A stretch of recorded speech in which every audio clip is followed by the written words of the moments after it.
اعوذ باللہ من الشیطان اللعین الرجیم بسم اللہ الرحمن الرحیم الحمد للہ رب العالمین الصلاة والسلام علی اشرف الانبیاء والمرسلین وعلی آلہ طیبین طاہرین المعصومین الذین اذہب اللہ عنہم الرجس وطہرہم تطہیرا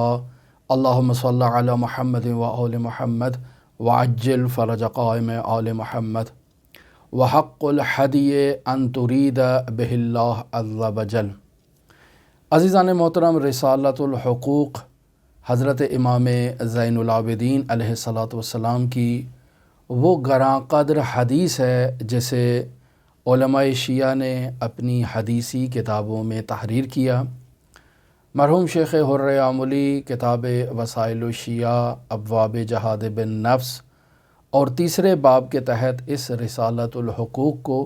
بیان کر رہے ہیں۔ اس رسالے میں امام زین العابدین مختلف ایسے حقوق کو بیان کر رہے ہیں جو انسان کے اوپر عائد ہوتے ہیں۔ انہی حقوق میں سے ایک حق قربانی کا ہے۔ وہ حیوان اور وہ جانور جسے انسان اللہ کی راہ میں قربان کرتا ہے اس کے بھی حقوق ہیں، اور بنیادی حق اس حیوان کا یہ ہے کہ انسان اس حیوان کو اللہ کی راہ میں قربان کرے اور اس قربانی سے اللہ تبارک و تعالیٰ کے قرب کا ارادہ کرے۔ انسان اشرف المخلوقات ہے۔ اللہ تبارک و تعالیٰ نے اس انسان کی خاطر، اس کی خوراک کی خاطر، تاکہ حیوان سے انسان گوشت استعمال کر سکے، اس کا حیوان سے انسان دودھ استعمال کر سکے، تو اللہ نے انسان کی خوراک کی خاطر حیوانات اہلی کو خلق کیا۔ اللہ تبارک و تعالیٰ نے انسان کی سواری کے لیے حیوانات کو خلق کیا، اور انسان کے حمل و نقل کے لیے ایک جگہ سے دوسرے جگہ، خود انسان حمل و نقل ہو یا اپنے وسائل کو اور وزنی سامان کو ایک جگہ سے دوسری جگہ منتقل کریں، خداوند متعال نے انسان کی سہولت کے لیے ان حیوانات کو خلق فرمایا اور انسان کے اختیار میں قرار دیا۔ اب جب انسان کے پاس حیوانات ہیں تو یہ مال، مویشی یا ڈنگر، یہ انسان کے لیے مال کی حیثیت رکھتے ہیں، اور انسان اپنے اموال سے محبت رکھتا ہے، اپنے اموال کی قدر و قیمت کی خاطر، ویلیو کی خاطر ان اموال سے مانوس ہوتا ہے، لہٰذا ان مویشیوں سے اور ان حیوانات سے محبت حب مال کا مصداق ہے، جو حب دنیا کی ہی ایک قسم ہے۔ اسی لیے ہم دیکھتے ہیں کہ تاریخ بشریت میں مختلف قدیم الایام سے بشر اللہ کے تقرب کی خاطر ان حیوانات کو، جن میں بھیڑ ہے، جن میں بیل ہے، جن میں اونٹ ہے، انہیں اللہ کی راہ میں اللہ کے تقرب کی خاطر قربان کرتا چلا آیا ہے۔ آپ دیکھیں تو حضرت آدم علی نبینا و علیہ آلاف و تحیت و ثنا کے دونوں بیٹوں نے بھی، حابیل اور قابیل نے بھی قربانی دی۔ ایک کی قربانی اللہ کی بارگاہ میں مقبول واقعہ ہوئی اور دوسرے کی قربانی مقبول واقعہ نہیں ہوئی، جس وجہ سے نزاع پیدا ہوا۔ لہٰذا یوں کہا جا سکتا ہے کہ قربانی ایک ایسا عمل ہے، ایک ایسا فعل ہے جو تاریخ بشریت میں قدیمی ترین افعال میں سے رائج ہے، اور تاریخ اسلام سے پہلے حضرت آدم ابو البشر علیہ آلاف و تحیت و ثنا کی جو خلقت ہے اس کے بعد بھی آپ دیکھیں تو قربانی کا تذکرہ موجود ہے۔ تاریخ اسلام سے پہلے قربانی معاشرے میں رائج تھی، لوگ قربانی کیا کرتے تھے۔ تاریخ اسلام کے آغاز میں رسول خدا صلی اللہ علیہ وآلہ وسلم نے بعثت کے بعد اس قربانی کے لیے خاص قواعد اور خاص شرائط کو بیان کیا کہ حیوان کو اللہ کی خوشنودی کی خاطر قربان کرنا چاہیے، لیکن اگر ہم دور جاہلیت میں قربانی کا تذکرہ کریں تو وہاں حیوانات کو اور مویشیوں کو قربان کیا جاتا تھا، چونکہ ان کا کنسیپٹ یہ تھا، ان کا نظریہ یہ تھا کہ ان حیوانات کا خون، ان حیوانات کا گوشت اللہ تبارک و تعالی تک پہنچتا ہے، لہٰذا وہ اللہ کو خوشنود کرنے کی خاطر ان حیوانات کو قربان کیا کرتے تھے۔ لہٰذا اسلام سے پہلے اگر آپ دیکھ لیں تو باقاعدہ حیوانات کو قربان کر کے ان کا خون کعبے کی دیواروں پر ملا جاتا تھا، چونکہ تصور یہ تھا کہ یہ خون اللہ تک پہنچتا ہے،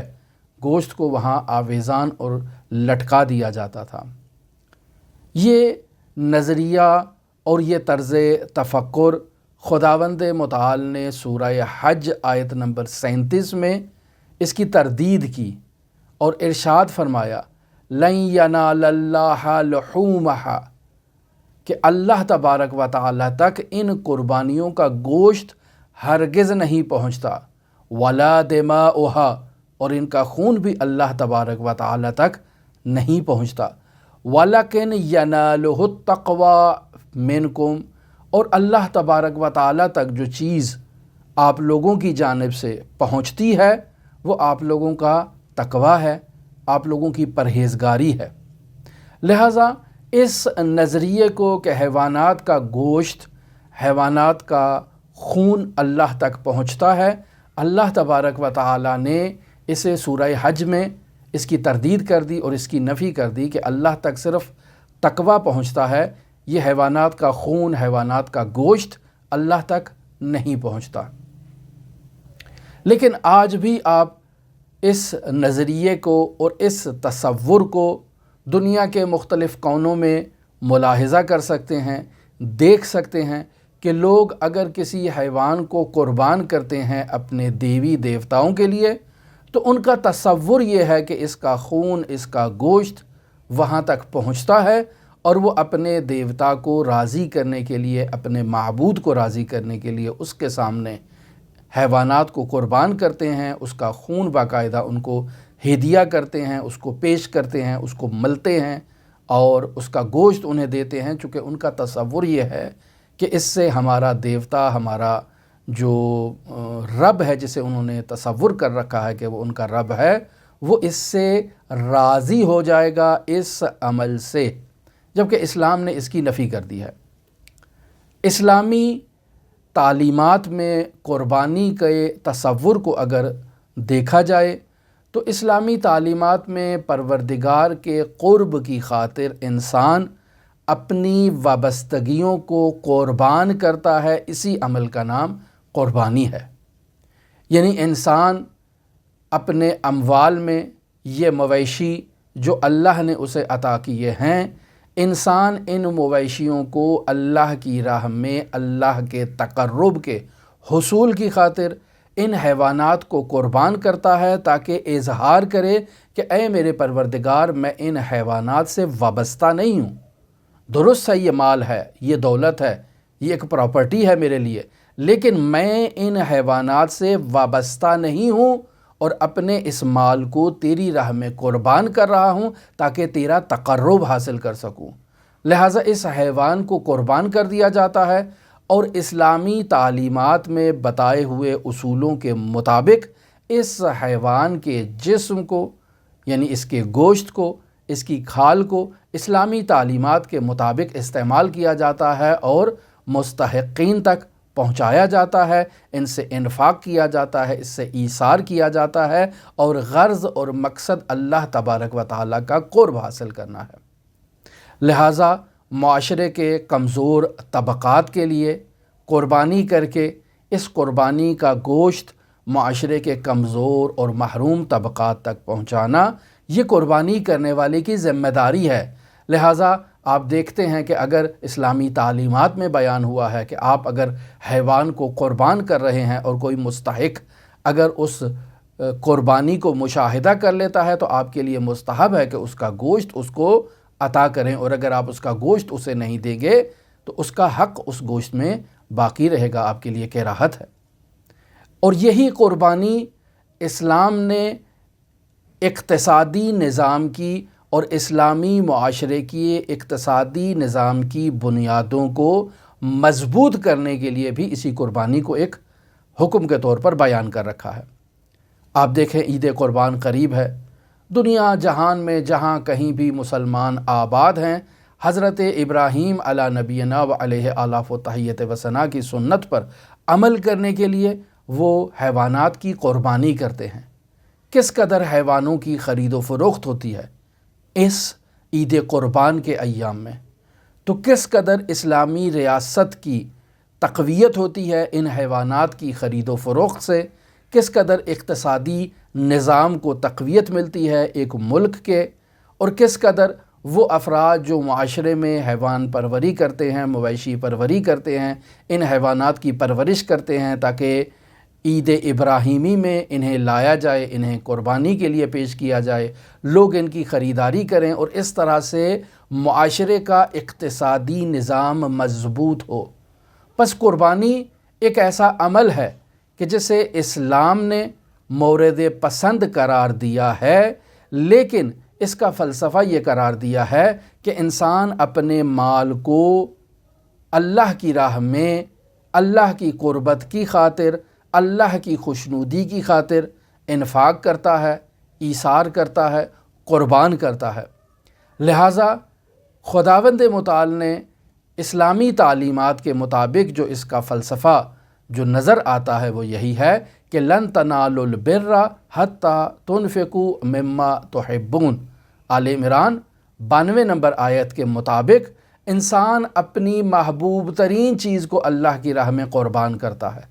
لہٰذا وہ حیوان کہ جو پسندیدہ حیوان ہے، وہ حیوان کہ جس حیوان سے وہ محبت کرتا ہے، جس حیوان سے اس کی لگاؤ ہے، اس حیوان کو اگر وہ اللہ کی راہ میں انفاق کر دے تاکہ مستحقین اس کے گوشت سے استفادہ کریں، اور انسان اس وابستگی کا خاتمہ کرتے ہوئے اس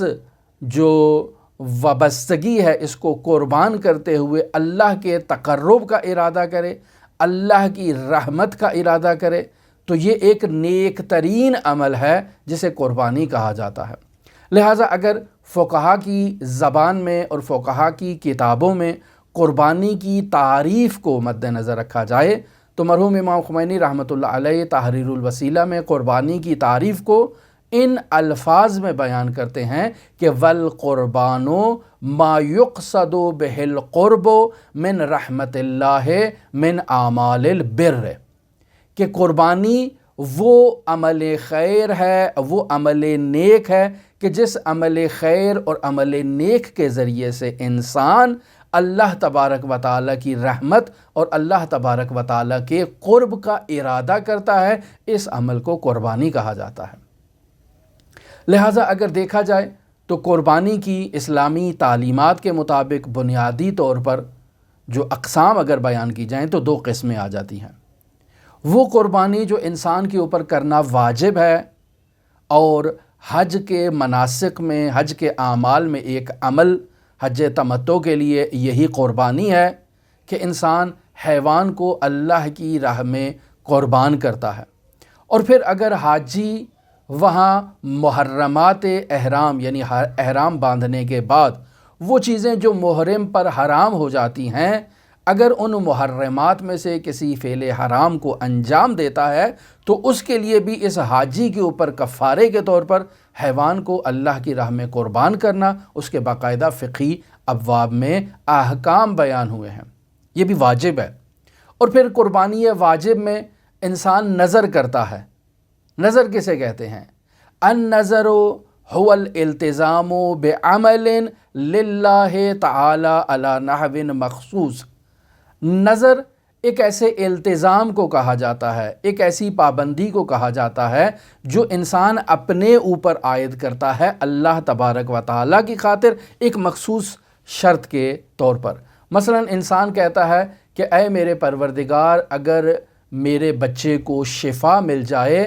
تو میرے اوپر تیری جانب سے یہ لازم ہوگا کہ میں ایک حیوان کو، ایک دمبے کو تیری بارگاہ میں قربان کروں۔ اب جب بچے کو شفا مل جاتی ہے تو میرے اوپر اپنی نظر کی ادائیگی، یہ التزام میرے اوپر لازم ہے کہ میں ایک دمبا خریدوں اور اسے اللہ کی راہ میں قربان کروں۔ یہ بھی انسان پر واجب ہے۔ اور پھر قسم کے ذریعے سے بھی انسان کے اوپر قربانی واجب ہو جاتی ہے۔ مثلا انسان قسم کے ذریعے سے اپنے مخاطب کو یہ سمجھانا چاہتا ہے کہ میرے نزدیک قربانی کا عمل اسی طرح سے محترم ہوگا جیسے میرے لیے اللہ کا نام اہمیت رکھتا ہے، لہٰذا میں کہتا ہوں واللہ میں قربانی کروں گا۔ تو یہاں جو میں نے اللہ کے نام کی جو قسم کھائی ہے اور کہا ہے کہ جس طرح سے اللہ کی قسم اور اللہ کا نام میرے لیے محترم ہے، اسی طرح اللہ کی خاطر حیوان کو قربان کر دینا یہ میرے اوپر جو ہے وہ لازم ہے، چونکہ میں جس طرح سے اللہ کا احترام کرتا ہوں اسی طرح سے میں اس قربانی کو قربان کر کے اسے مستحقین تک پہنچانا یہ بھی اپنے اوپر لازم سمجھتا ہوں۔ تو یہ قسم کے تحت بھی انسان کے اوپر قربانی واجب ہو جاتی ہے۔ لیکن اسلامی تعلیمات میں کچھ قربانیاں ایسی ہیں جو مستحب ہیں۔ مثلا میں حج کی سعادت مجھے اللہ نے نصیب نہیں کی، میں حج پر نہیں گیا ہوں، اپنے محلے میں ہوں، تو یہاں میرے اوپر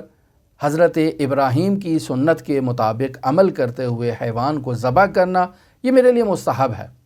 اب میرے پاس پیسے نہیں ہیں تو اسلامی تعلیمات میں بیان کیا گیا ہے کہ قرض لو اور قرض لے کر قربانی کرو۔ چونکہ عید قربان کے ایام ہیں تو ہماری گفتگو قربانی کے جو عنوان ہے اس کے اعتبار سے امام زین العابدین نے جو حق بیان کیا ہے وہ یہی ہے کہ انسان کے لیے قربانی کرنا مستحب ہے، اور مستحب ہے کہ جب انسان کے ہاں کوئی بچہ پیدا ہوتا ہے یا بچی پیدا ہوتی ہے تو اس بچے یا بچی کی پیدائش کے 7ویں دن ان کا عقیقہ کیا جائے اور ایک حیوان کو قربان کیا جائے، یہ بھی مستحب ہے۔ تو عزیزان محترم، قربانی ایک ایسا حق ہے جو واجب بھی ہوتا ہے انسان مومن پر اور مستحب بھی ہوتا ہے، اور انسان ایک حیوان کو ذبح کر کے اللہ تبارک و تعالی کا قرب حاصل کرنا چاہتا ہے، یہ اس کا حق ہے اس قربانی کا اس بندے کے اوپر۔ لہٰذا امام زین العابدین علیہ السلام اس رسالت الحقوق میں جو 14واں حق بیان کر رہے ہیں وہ قربانی کا حق ہے۔ لہٰذا ارشاد فرماتے ہیں وَحَقُّ الْحَدْيِ أَن تُرِيدَ بِهِ اللَّهَ عَزَّ وَجَلَّ،